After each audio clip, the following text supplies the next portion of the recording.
নমস্কার বন্ধুরা, শুভ সকাল। সবাই কেমন আছেন? আশা করি সবাই ভালো আছেন। আমার একটা ছোট্ট নিউ ব্লগে আপনাদের স্বাগত। আপনারা ভালো থাকুন আর আমার এই ছোট্ট ব্লগটা আপনারা দেখুন। ভালো লাগলে লাইক কমেন্ট করবেন।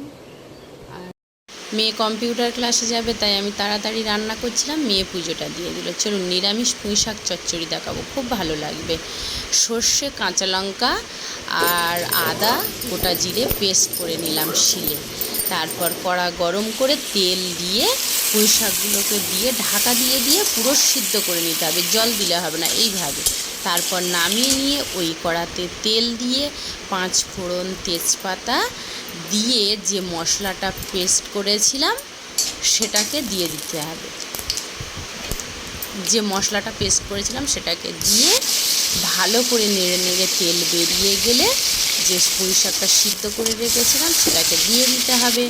দিয়ে সুন্দর করে নেড়ে তুলে নিলেই হয়ে গেল নিরামিষ চচ্চড়ি। তারপর মেয়ে কম্পিউটারে যাবে বলে মেয়েকে খাইয়ে দিলাম, ওর সাথে সাথে ছোটো মেয়েটাকেও খাইয়ে দিলাম।